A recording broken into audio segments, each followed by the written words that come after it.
মহারাজ সেনাপতির পুঞ্জয় মহারাজ সম্পাদিত করি রাজকীয় চৈত্য ধন্য হোক মরি হরিশ্চন্দ্র নাম পুণ্যফল অযোধ্যার এই সমগ্র প্রাণী সখীময় সখী অযোধ্যারী যত প্রজাগণ আমন্ত্রিত সকল অতিথি সভক্তিৰে আদৰ সম্ভাষণ জনালো নিঃস্বাৰ্থভাৱে সকলো মন প্ৰফুল্লিত আমাৰ কিন্তু মহারাজ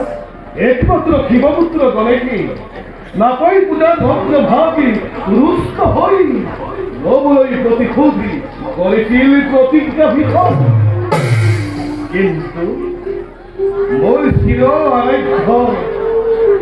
ঈশ্বরে হরি যদি সংকুচিত হই মোর প্রতি দূরতে বিদুর হব গণেশ হরি সকল ষড়যন্ত্র এই হেতু নিশ্চিন্তে মই সঁচা কথা মহারাজ হরি ভক্ত আপুনি সাজ কয়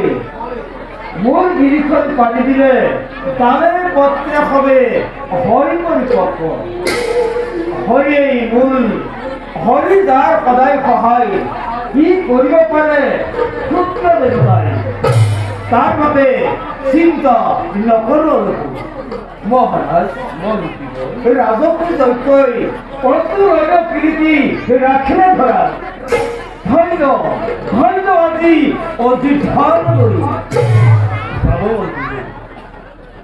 সেনাপতি আমার শাসনত এই কীর্তি কোন কালে কোন পরিস্থিতির সাথে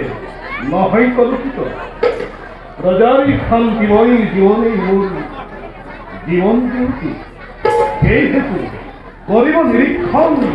কোন প্রজাই যাতে অভাবের সম্মুখীন নহয় খামুই তারে কামনাতে অযোধ্যার গৃহে গৃহে পুয়া আর সন্ধ্যা হয় যেন হরির গুণানুকীর্তন মহারাজ অযোধ্যার প্রতি গৃহে গৃহে নিত পুয়া সন্ধ্যা হরি গীতৰ ধ্বনিৰে হয় মুখৰিত আর মুখরিত আপনার গুণানুকীর্তনে এমই স্বর্গ এমই অপার মঙ্গল